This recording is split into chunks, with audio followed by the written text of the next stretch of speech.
Hello दोस्तों, आपका स्वागत है द हॉरर हिंदी में। यहाँ हम आपके लिए लाते हैं डरावनी कहानियाँ, जिसमें से कई कहानियाँ सच्ची घटनाओं से प्रेरित होती हैं। अब दिल थाम कर बैठिए, क्योंकि डर आपके करीब है। हेलो दोस्तों, स्वागत है आपका आपके अपने चैनल द हॉरर हिंदी में। तो चलिए कहानी को शुरू करते हैं। रवि, समीर और आलोक तीन दोस्तों का एक छोटा सा ग्रुप था जो एक नए एडवेंचर की तलाश में थे। एक दिन उन्होंने सुना कि एक पुराना गांव है जहां कई अजीब और अनोखी घटनाएं होती हैं। गांव वालों के अनुसार इस गांव की एक पुरानी हवेली बहुत ही भूतिया है। उन्होंने फैसला किया कि वे इस हवेली के रहस्य को सुलझाएंगे। गांव पहुंचने पर उन्होंने गांव वालों से इस हवेली के बारे में सुना। गांव वालों ने उन्हें बताया कि हवेली के आसपास का रास्ता बंद है और कोई भी वहां नहीं जाता। वहां कुछ ऐसा है जिसे हम समझ नहीं पाए। गांव के एक बुजुर्ग आदमी ने कहा, अगर तुम जिंदा वापस आना चाहते हो तो वहां मत जाना। लेकिन रवि और उसके दोस्तों ने उनकी बातों को नजरअंदाज कर दिया। अगर हम नहीं जाएंगे तो हम कभी सच नहीं जान पाएंगे, रवि ने कहा। अगले दिन तीनों दोस्तों ने अपने साथ टॉर्च और कुछ जरूरी चीजें ली थीं। हवेली तक का रास्ता पुराना और अंधेरे से भरा हुआ था, लेकिन वे तय कर चुके थे कि वे हर हाल में उस हवेली का राज ढूंढेंगे। रास्ते में कुछ अजीब सी आवाजें सुनाई देने लगीं, जैसे कोई दूर से उन्हें बुला रहा हो। समीर ने कहा, मुझे लगता है कोई हमें देख रहा है। आलोक ने उसे जवाब दिया, चुप रहो, हमें अपने लक्ष्य तक पहुंचना है। जैसे जैसे वे हवेली के पास पहुंचने लगे, हवा तेज चलने लगी और आसपास का माहौल और भी डरावना हो गया था। घर के अंदर काफी पुराना और खौफनाक लग रहा था। दीवारें सूख चुकी थीं और कभी कभी ऐसा लगता था जैसे कोई उन्हें देख रहा हो। रवि ने कहा, चलो अंदर चलते हैं। जब तीनों हवेली के अंदर घुसे तो सब कुछ और भी अजीब हो गया। अंधेरों में उन्हें कुछ चलने की आवाजें सुनाई देने लगी। समीर ने अपनी टॉर्च को आगे बढ़ाया और देखा कि एक पुरानी पेंटिंग गिर गई थी। क्या यह सब सच में हो रहा है? आलोक ने काफी डर के साथ कहा। तभी अचानक एक काली रोशनी की चमक दिखाई दी। रवि ने देखा कि एक पुरानी कथा लिखी हुई थी जिसे उन्होंने कभी नहीं देखा था। जैसे ही उन्होंने उस कथा को पढ़ने की कोशिश की, वहां एक और आवाज सुनाई देने लगी, जैसे कोई उन्हें बुला रहा हो।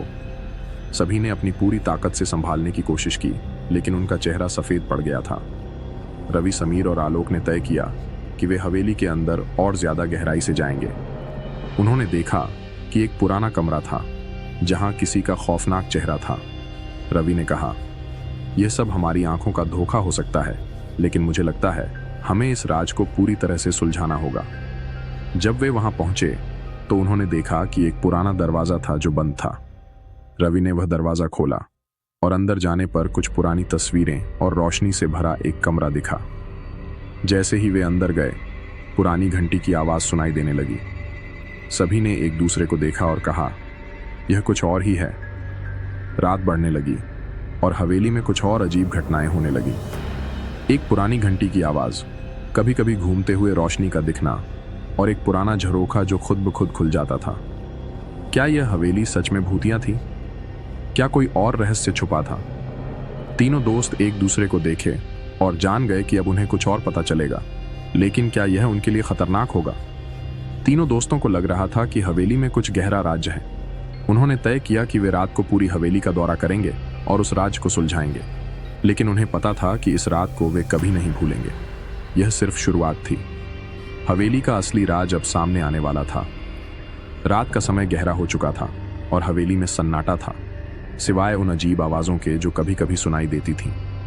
जैसे ही रवि, समीर और आलोक हवेली के अंदर और गहरे गए, एक बार फिर से किसी ने उन्हें आवाज दी।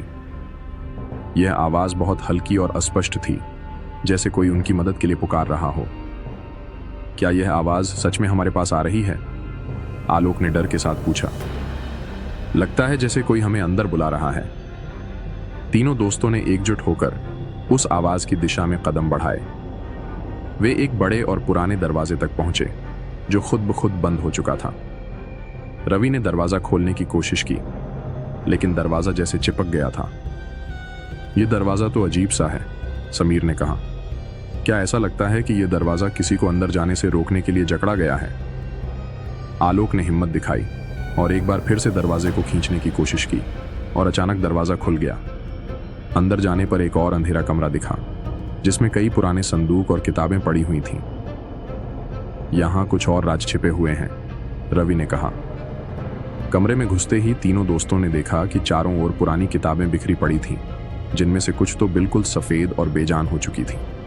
रवि ने एक पुरानी किताब उठाई और उसकी पन्नों को पलटना शुरू किया। जैसे ही उसने किताब के पन्ने पलटे, एक अजीब सी ठंडी हवा उसके चेहरे पर महसूस हुई। अचानक किताब से एक चमकदार रोशनी बाहर निकली, जिससे कमरे का पूरा माहौल बदल गया। यह क्या था? समीर चौंकते हुए बोला। क्या यह कोई जादुई किताब है? रवि ने किताब को ध्यान से देखा और पाया कि उसमें एक खौफनाक कहानी लिखी हुई थी। कहानी में हवेली के अंदर रहने वाले आत्माओं और उनके अंधेरे अतीत के बारे में बताया गया था। यह किताब हवेली के इतिहास को उजागर करती है, रवि ने कहा। यहां रहने वाले लोग एक समय में खौफनाक तंत्र मंत्र करते थे। लेकिन इस किताब का मतलब क्या है? आलोक ने पूछा। क्या हम कुछ भूल रहे हैं? सभी दोस्तों को अब एक बात समझ में आ रही थी। हवेली में छुपा रहस्य बहुत पुराना था, और अगर उन्होंने इसे जल्द नहीं सुलझाया तो वे खुद भी इसके शिकार बन सकते थे। जैसे ही वे किताब में दी गई जानकारी को समझने लगे, अचानक कमरे में हल्की सी आवाज सुनाई दी। मुझे यहां से जाना चाहिए, समीर ने कहा।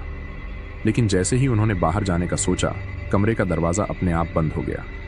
अब वे अंदर फंस चुके थे। यह क्या हो रहा है? आलोक चिल्लाया।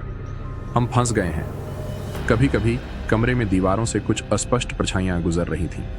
अचानक सामने की दीवार में एक रुपहली सी आकृति उभरी। वह एक महिला की शक्ल में थी, लेकिन उसकी आंखों में गहरी नफरत और अंधकार था। तुम लोग क्यों आए हो? महिला की आवाज गूंजने लगी। तीनों दोस्त खड़े हो गए थे। डर के बावजूद वे घबराए नहीं। रवि ने हिम्मत दिखाई और कहा, हम तुम्हारे रहस्यों को जानने आए हैं। हमें बताओ, तुम कौन हो और क्यों इस हवेली में बसी हो? महिला की आकृति एक पल को गायब हो गई और फिर एक भयंकर आवाज सुनाई दी। तुमने हमारी शांति भंग की है, अब तुम नहीं बचोगे। फिर अचानक कमरे का माहौल और भी डरावना हो गया, जैसे हर दिशा से अजीब आवाजें आ रही हों। अब हवेली में पूरी तरह से अंधेरा छा चुका था और सभी चारों ओर से रूहों के द्वारा घिरे हुए थे।